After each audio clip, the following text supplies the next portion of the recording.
Assalamualaikum warahmatullahi wabarakatuh.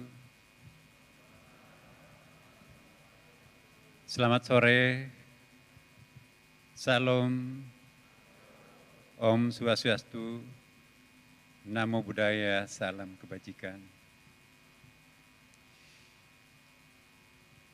Pertama-tama, dari lubuk hati kami yang sangat-sangat dalam, selaku Imam Besar Masjid Istiqlal Jakarta, sangat terharu dan benar-benar sangat terharu menyaksikan pemandangan yang luar biasa. 100 tahun yang lalu, ada hamba Tuhan mengarungi samudra yang sedemikian luas demi untuk tugas-tugas suci kemuliaan ini.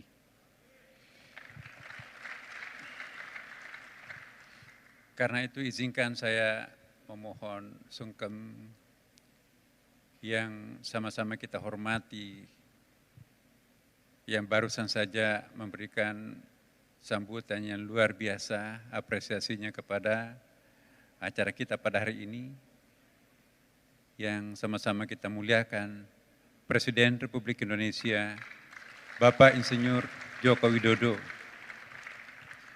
Juga sama-sama kita hormati Menteri Agama Republik Indonesia, Bapak Yakub Khalil Qomas. Yang saya hormati sahabat saya, Pak Dirjen Bimbingan Masyarakat Kristen Kementerian Agama Republik Indonesia, Profesor Dr. Thomas Panturi, yang sama-sama kita muliakan Gubernur Provinsi Bali, yang tadi diwakili oleh Kepala Badan Kesbangpol, yang saya hormati para pejabat militer, para pejabat sipil, tokoh masyarakat, tokoh agama, wabil khusus spesial di sini hadir saya juga hormati Bapak Ketua Umum Persekutuan Gereja Pantekosta di Indonesia, Profesor Dr. Johnny Well MA MTH. Hadir di sini juga Ibu Kepala Kantor Wilayah Kementerian Agama Provinsi Bali, satu-satunya kanwil agama yang perempuan. Juga mohon maaf saya tidak sebutkan satu persatu karena menghargai waktu. Izinkan saya dari pribadi yang sangat luhur menyampaikan selamat kepada Gereja Pantekosta di Indonesia yang hari ini merayakan 100 tahun atau 1 abad. Saya teringat ada 2 organisasi besar juga yang sedang memperingati 1 abad kelahirannya. Baru saja, yaitu Muhammadiyah yang didirikan tanggal 18 November 1912. Dan sebentar lagi Nahdlatul Ulama, ya, tanggal 31 Januari 1926. Dan hari ini kita rayakan Pantekosta di Indonesia 21 Maret 1921. Tidak gampang bertahan sampai 100 tahun. Seperti hanya juga yang dialami oleh Muhammadiyah dan Nahdlatul Ulama. Biasanya Bapak Ibu sekalian, segala sesuatu yang bertahan lama pasti didirikan oleh jiwa-jiwa yang ikhlas. Dan pasti juga didorong oleh visi misi yang luhur. Biasanya kalau tidak begitu tidak bertahan lama, tinggal papan nama. Tapi apa yang kita saksikan pada hari ini luar biasa. Saya merinding Bapak Ibu sekalian, di hadapan saya putih seputih malaikat ini. Ya, jadi kita tidak bisa melepaskan juga apa yang terjadi pada saat itu. Di Eropa sedang berkembang isu yang sangat besar seperti gelombang yang tidak bisa dibendung, yaitu gelombang reformasi Prancis dengan tagline-nya Liberté, Égalité dan Fraternité, yang mulai disimbolkan, dimotokan tahun 1848, kemudian dideklarasikan dalam bentuk konstitusi Prancis 1946. Dunia pada waktu itu sepertinya sangat berubah. Hembusan yang dideklarasikan oleh Prancis yang sesungguhnya tidak lain adalah seperti spirit yang disuarakan oleh agama kita. Ada seruan untuk liberté, yaitu kebebasan.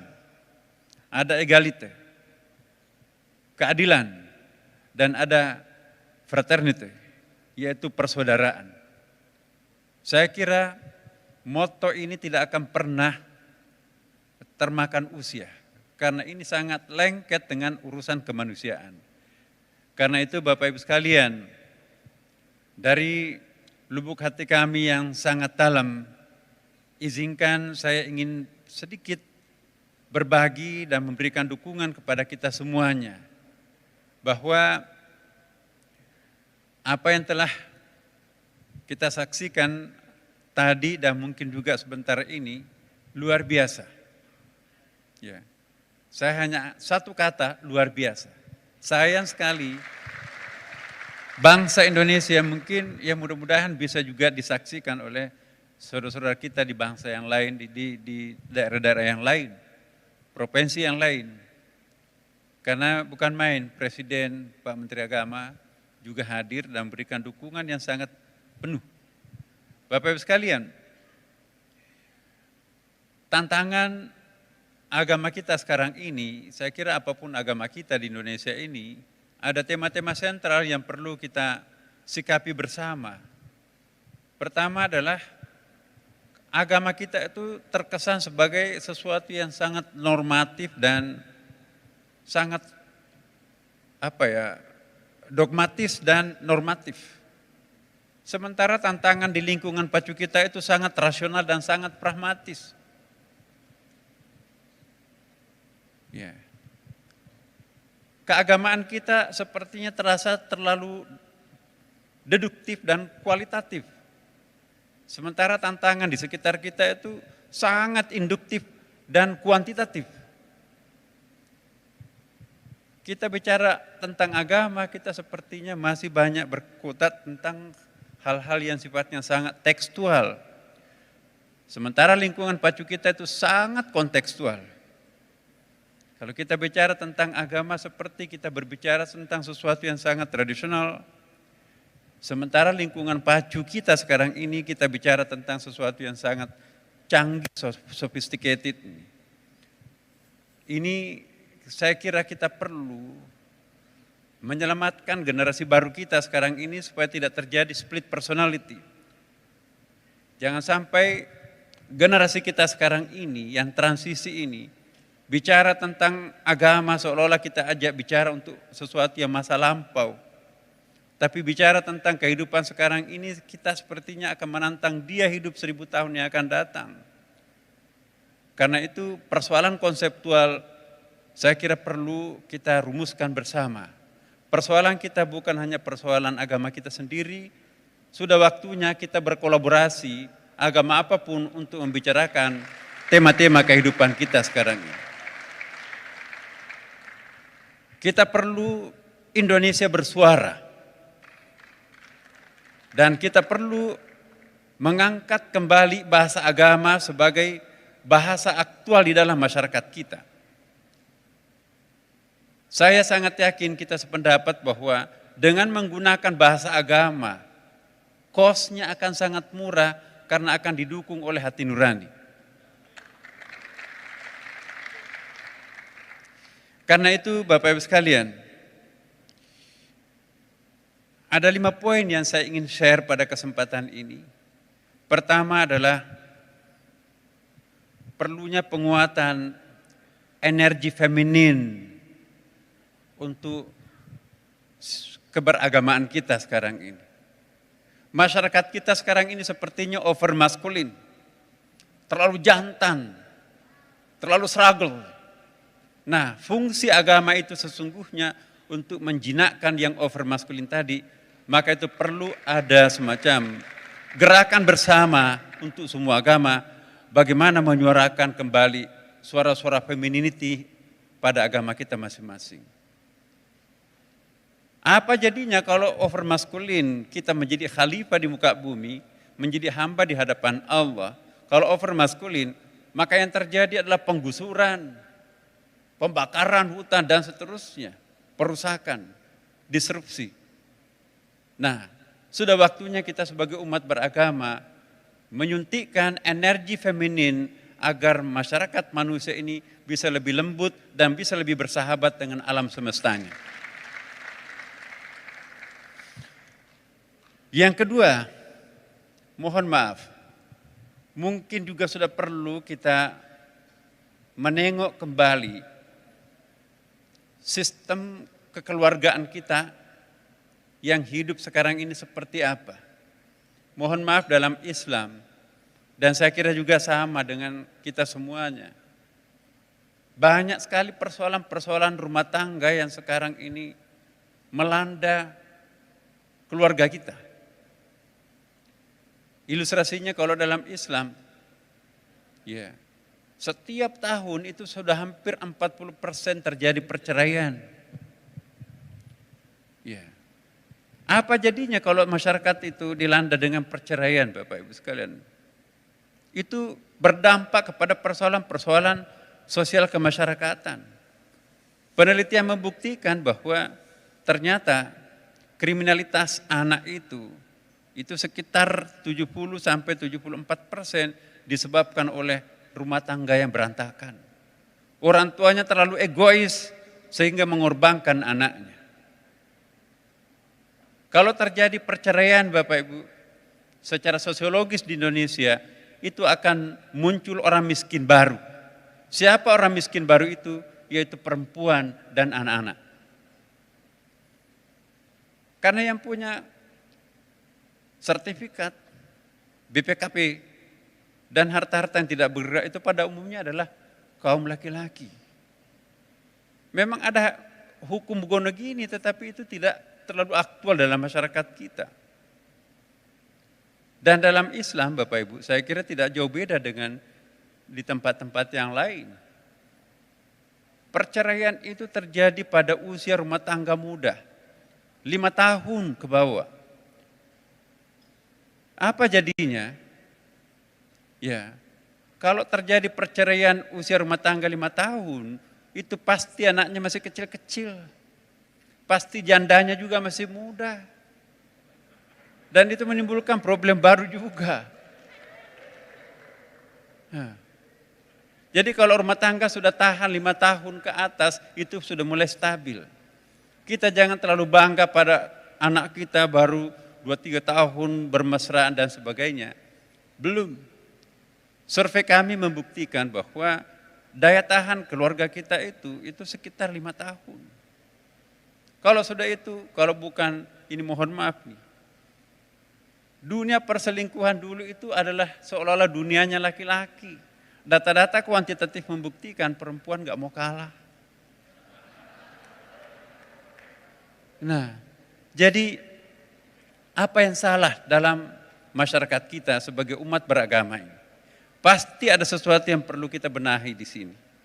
Yang ketiga Bapak Ibu sekalian, perlunya kita melakukan pendalaman pemahaman kita terhadap kitab suci. Apapun agama kita yang punya kitab suci, itu perlu semakin kita memperdalam pemahaman kita terhadap agama. Saya kok sangat yakin aksi-aksi teroris kekerasan dan sebagainya itu bukan karena pendalaman agama, justru karena kedangkalan agama itu. Semakin dalam pemahaman keagamaan seseorang atau satu kelompok atau satu masyarakat, maka semakin toleransi masyarakat itu. Tidak ada kata lain. Apalagi mohon maaf ya, dalam Islam ini, Masya Allah. Kalau saya bicara tentang Islam, berarti lebih banyak persamaannya dengan tentu agama Kristen. Dan kalau kita di Indonesia, semuanya agama yang diakui itu adalah dekat dengan kita semua, satu sama lain. Dalam Islam terutama, itu Nabi Muhammad bersabda, kalau Quran itu dipadatkan 6.666 ayat, 114 surah, pemadatannya adalah surah Al-Fatihah. 7 ayat surah Al-Fatihah itu. Nah kalau dipadatkan lagi 7 ayat itu, pemadatannya adalah ayat pertamanya. Apa ayat pertamanya? Bismillahirrahmanirrahim. Dengan nama Allah yang Maha Pengasih, Maha Penyayang. Kalau dipadatkan lagi, maka itu 2 kata terakhirnya, Ar-Rahman Ar-Rahim. Kebetulan dalam bahasa Arab itu, Ar-Rahman dan Ar-Rahim itu berasal dari satu akar kata yang sama, yaitu rahimah. Rahimah artinya apa? Rahimah artinya kasih. Apa bedanya? Jadi kalau kita jadikan satu kata di only one word di situ, maka itu cinta, cinta kasih. Jadi kalau ada orang memperkenalkan agama Islam tetapi yang muncul adalah kebencian, kemarahan, apalagi teroris, pasti itu bukan atas nama Al-Quran.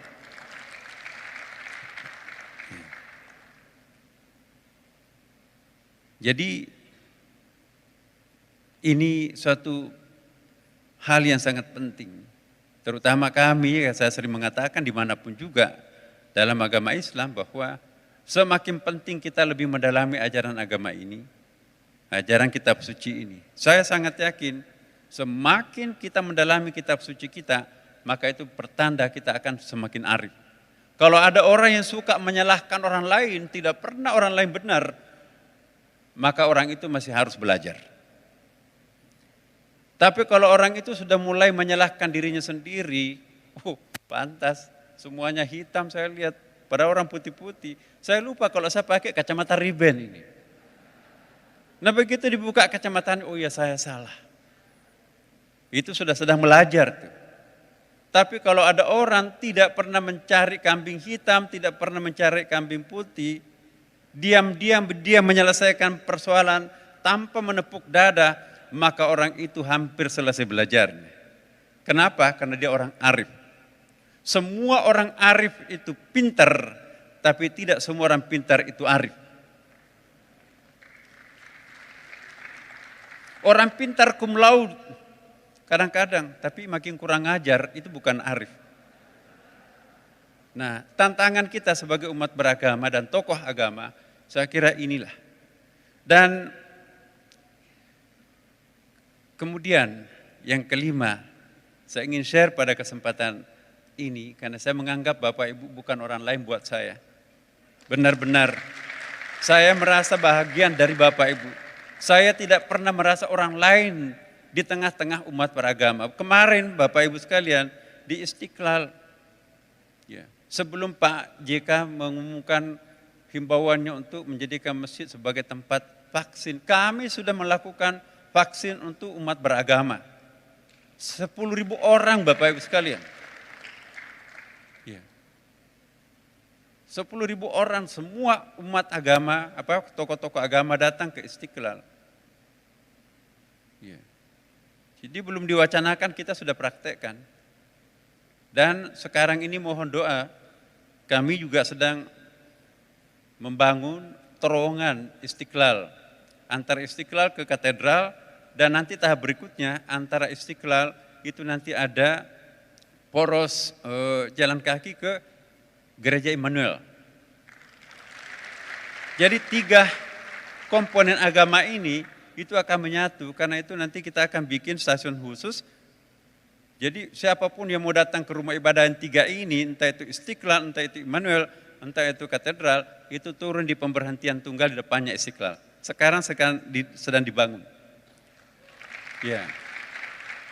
Kami juga membangun 2 lantai bawah tanah untuk basement, Bapak Ibu sekalian. Persis kami bangun di depannya katedral. Jadi alhamdulillah sekarang ini semenjak saya menjadi imam besar di Istiqlal, tempat parkir yang luas itu bisa dimanfaatkan oleh seluruh umat beragama, termasuk tetangga kita di katedral itu. Karena bagi kami bahwa sudah semakin waktunya sekarang ini untuk kompak kita antara sesama umat beragama, karena tema-tema sentral kita sama. Dan karena itu yang terakhir saya ingin sampaikan ialah barangkali kita sependapat kalau perlu kita memperdalam juga ya, meningkatkan kesadaran kita terhadap kearifan-kearifan lokal kita. Kearifan lokal itu adalah warisan luhur daripada nenek moyang kita dan itu juga adalah pemberian dari Tuhan Yang Maha Kuasa. Kearifan lokal tentunya yang mendukung dengan nilai-nilai moral luhur kemanusiaan kita sendiri. Karena ada juga yang ngaku-ngaku kearifan lokal, tapi sesungguhnya bertentangan dengan nurani kita masing-masing. Jadi kearifan lokal yang kita maksudkan di sini tidak mesti harus mengcopy paste nilai-nilai apapun yang ada dari luar. Kita bisa di sini menjadi seorang Indonesia, tapi juga bisa menjadi the best Muslim. Kita bisa menjadi orang Indonesia, tapi menjadi warga Pantai Kosta yang sangat ideal. Kita bisa menjadi orang Indonesia, tapi juga warga Hindu yang sangat ideal. Jadi kearifan lokal yang saya maksudkan di sini adalah penyatuan antara adat istiadat kita dengan agama yang kita anut masing-masing. Ini kelebihan kita. Kami Perdana Menteri Beki di Afrika Selatan, Pak Nasaruddin. Kami bangga yang membawa Islam ke Afrika Selatan adalah orang Indonesia, Syekh Yusuf Al-Makassari. Kenapa kebanggaannya? Kami tidak direpotkan seperti saudara kami di Afrika yang lain. Islamnya datang dari negara sana itu. Akhirnya terorisnya banyak.